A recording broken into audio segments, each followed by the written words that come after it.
Hey guys, this is Darryn from the Darryn Yates Show. I'm going to interview Ryan Stout, the comedian who was in town for a little bit performing at the Funny Bone. I'm going to interview him here at Trainwreck.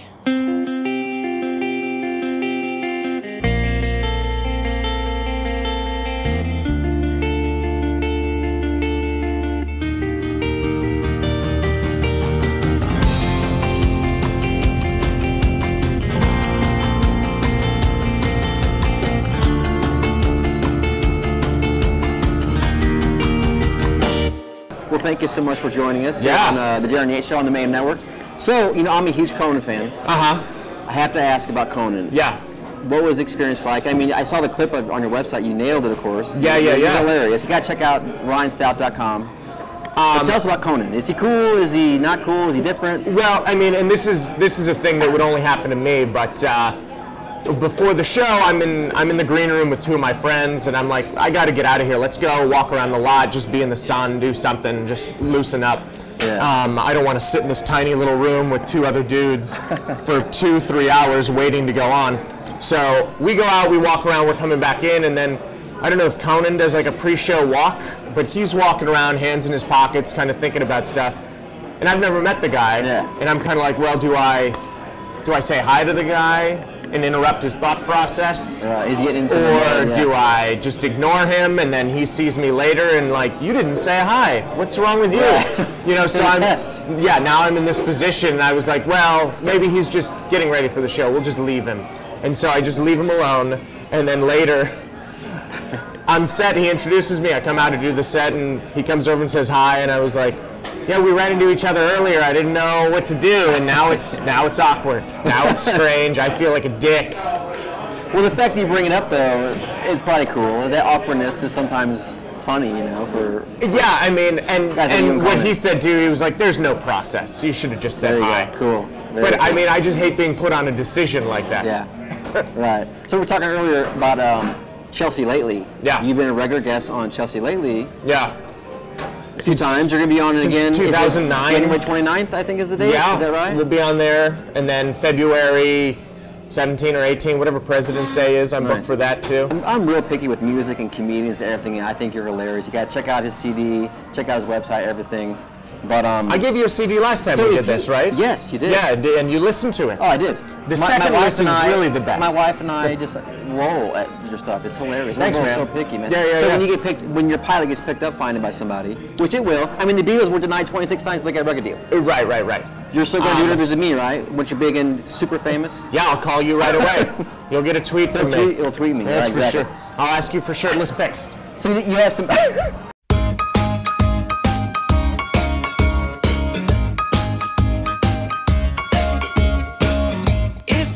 You were sweet, you'd never know. If you were perfect for me, all right, go for it. So I've been coming to Trainwreck for years. I don't know why the place down there, Patrick's, that's open now, it used to be Pool Holes 5, and then it used to be something else, and then it used to be something else, and I don't know why that place can't stay in business, and this place hasn't changed at all. Take that, sound check.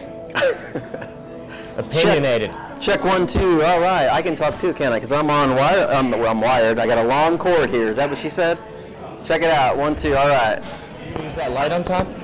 No. Hey, you know what? Let's just see what it looks like. No. Okay. Much better. This is the natural light coming in. It's cool. Oh, okay. Yeah. That building is a nice reflector. It is. You know, let me just double check that. Okay. Woohoo! We'll do this then. All right. This is fun, isn't it? You said we'd start at 1:30. It's a little after 2, so I think that's production. That's on schedule for production. Yeah. I have a future here. Yeah. All right. That's amazing that you knocked it out properly. Not bad. Yeah. For a white guy. Yeah. See, people who know me know that I run on Darryn time, and with me doing everything myself, oh God, you're so lucky we started. There's no such thing as on time with any production. You have some cool quotes on your website. I picked one that I liked. Is this guy real? Ben Fong Torres? Ben Fong Torres? Yeah, that's a real dude. How white am I? Ben Fong Torres? Is that? Do you not know who that is? Mr. Rock and The Roll, most Darryn famous Yates? journalist I know. Enlighten me. Teach me. Who is he? He wrote for Rolling Stone throughout the 60s and the early 70s. He was the editor of Rolling Stone for a while. See, I need a staff. Do you remember the movie Almost Famous? Oh, hell yeah. Awesome. Do you remember the kid's contact at Rolling Stone? The Asian guy? Okay. Ben Fong Torres. That was his name in the movie. Now that we all know who he is, this is what he said about Different actor played him, but that's a real dude. This is what he said about this guy. Ryan Stout, a straight arrow looking kind of guy. Got the tie here. Yeah. Very nice. Shocks the crowd into laughter with his inventive interplay between innocence and a jarringly twisted point of view. He goes from loony to weirdly logical. Yeah. I thought that summed up you more than any other quote. That was perfect. Yeah. Well, that's always kind of been a cornerstone of everything that I do, that I want it to be whatever it is, shocking, offensive, crazy, wacky, whatever, but I want everybody in the audience to be forced to nod their heads like, that makes complete sense. Well, it seems like... We'll take it. We have to take it. We can't deny that he's made complete logical sense. Well, I'm not sure this is stereotypical, but most guys in a tie, in a cool suit, cool haircut, just predictable, boring. You aren't afraid to go to any area, and you aren't afraid to make fun of whatever. Right. But you do it cleverly in a cool way, and it's hilarious. Yeah. I mean, that's the one thing that I don't want to do. I don't want to make it, shocking for no reason at all. Yeah. Like, if it's shocking, at least you agree that there were steps to get there. It's not just like, Dice Clay, like, finger banging this hula. And I'm like, okay, well, that's shocking, and it's, aggressive language. You do that. Right. I'm not going to do that. Right. Well, I know we talked a little about this before that we started rolling here, but so when did you know comedy was your thing, man? Were you like 10, 5? Were you always standing up at parties? No, I mean, I always... Was it a late bloomer? What? I watched a lot of stand-up on TV when I was a kid, and started listening to comedy albums when I was a teenager, and when I was finally old enough to get into the club, I just immediately started trying it, and just kind of stuck with it, and knew that it would eventually kind of pan out if I put in the work. Nice. I never really wanted another job. Really never wanted a job at all. But I'm totally willing to put in the work for this, because it feels like it is a weird thing when your hobby and your job merges. Because then people go, well, what are you into besides your job? And you go, well, I don't know. Yeah. And they're like, well, do you surf? And I'm like, no, why would I surf? I'm busy writing jokes. And they're like, but that's your job. I'm like, I like my job. Nice. And so it gets kind of convoluted, and then you don't really have your space away from your work. Right. So you have to figure out how to let your mind do things. I play stupid video games sometimes. I get on the cheapest websites and play little games that people have programmed.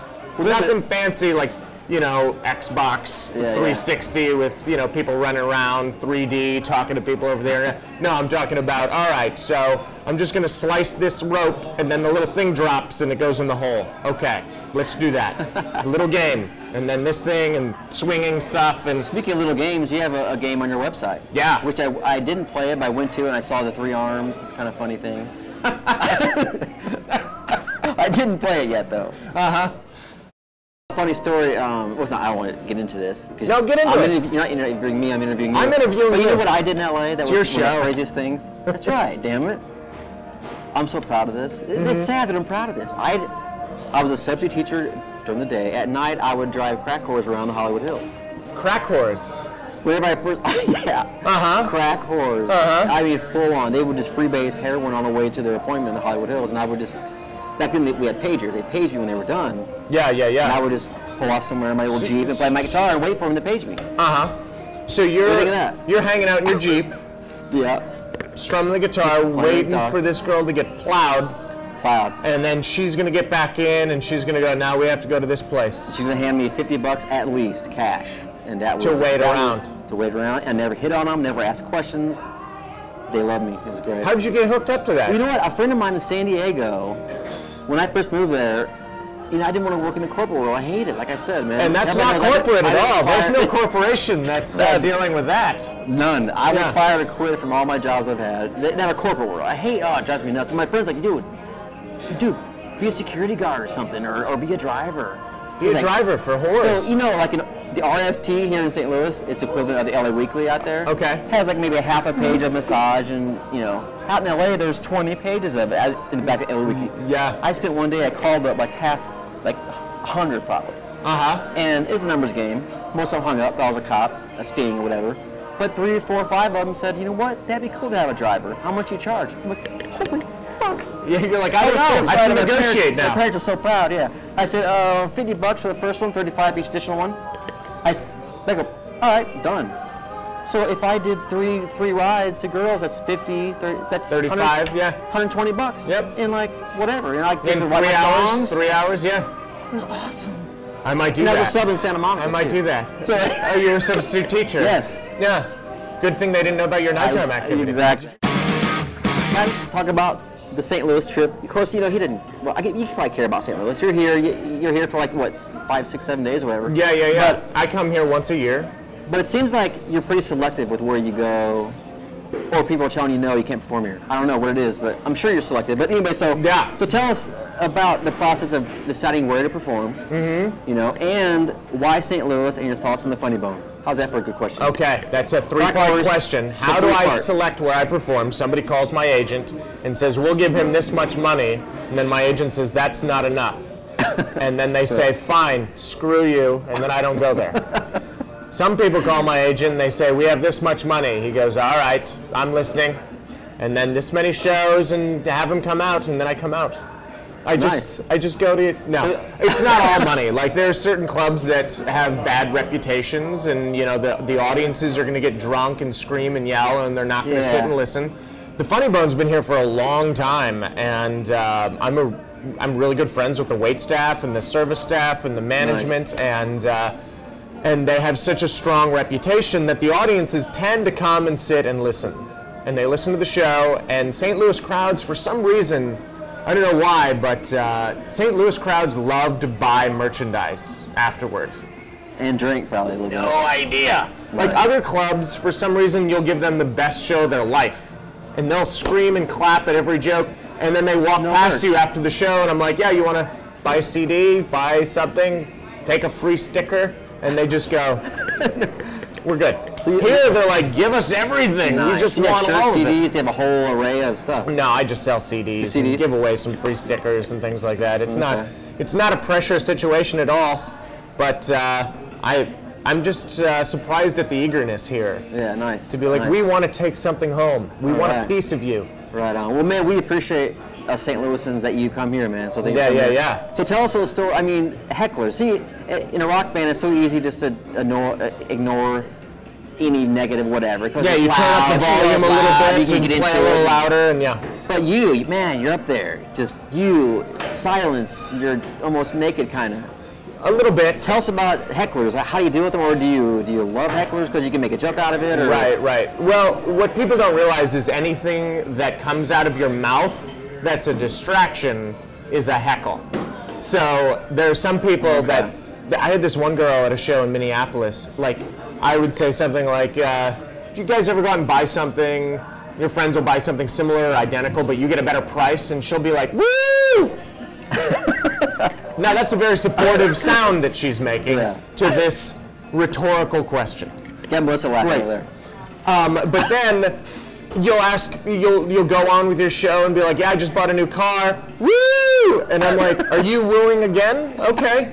Like, she's being supportive, so you don't want to like crush her and shoot her down, but she's being a distraction at every joke. Woo! So you have to handle that differently than somebody who's sitting there going, "This is stupid. You suck." You know, that's a clearly different heckle. Right. So some people are just like talking too loud. 2 girls last night just could not figure out their bill, and they're talking at full volume. What's 18 divided by 2? I think it's 6. 6, right? 6? I don't know. And they're full volume. And I'm like, you're in a showroom, nobody else is talking. I know you guys aren't trying to distract or interrupt, but you are. Right. So you handle every heckle differently, and that's kind of what you learn, you know, over the years of dealing with hecklers. That you just kind of go up, and you know people are going to be loud, you know they're going to be distracting. You just stay on your toes and wait for anything to happen. Yeah. And then pick and choose your battles. Like, it would be an awful show if I got into it with them, I got into the woo girl, I got into it with you suck guy. Some people you just ignore, and then they go, oh, he's not going to talk to me. And then they stop. Right.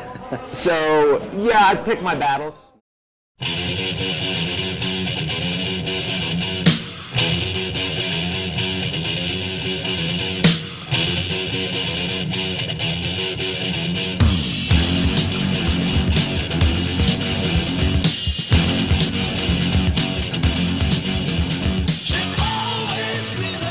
Do it.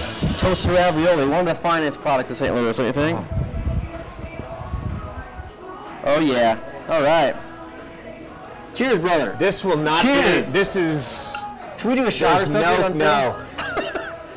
Should smoke a There's no continuity to this at all. Dude, when you had a different drink in the other shots, so if you have maybe 15 seconds from the other stuff and then jump to this, people are going to be like, what the hell is going Should I on? put my other thing in there and put this over there? Yeah. Okay, no, I'm learning. Yeah. I'm learning from LA creative guy. You can't be doing that. You can't be switching stuff around. It's already terrible that I've got a full water again. I'm trying to suck it down so it looks the same. See, I'm trying to distract people from looking at anything other than Gene Simmons' tongue in the Mayhem Network. Yeah. You know what I'm gonna do? All I'm gonna release is all this shit like this. Yeah, and we're just Other gonna. stuff? I'm like, Yeah, I'm not no, doing don't anything. do that. How about this?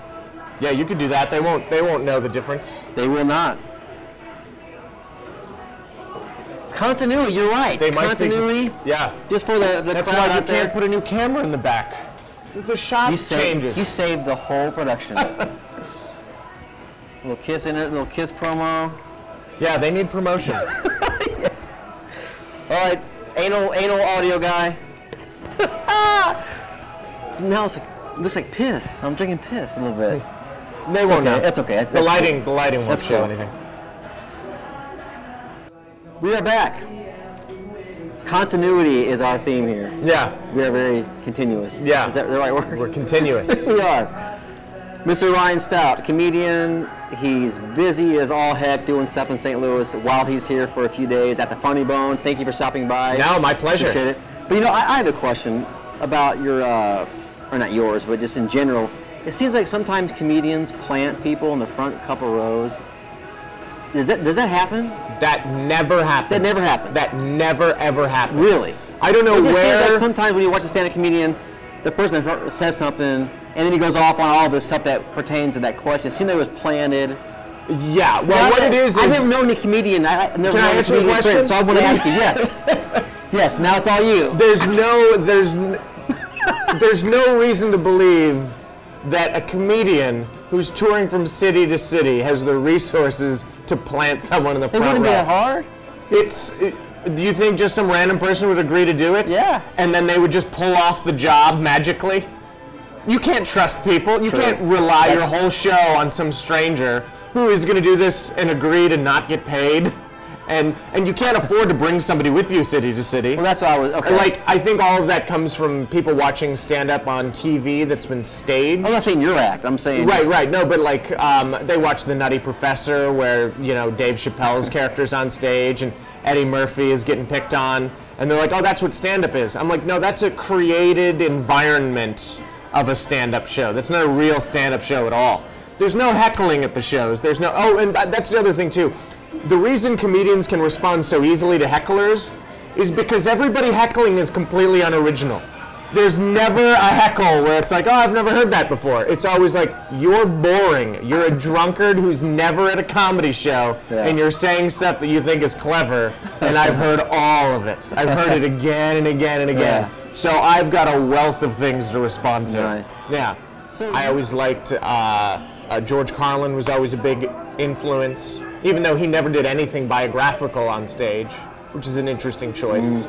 I think you've got so many comedians now that if they all were objective about their act, everybody would be talking about the same things.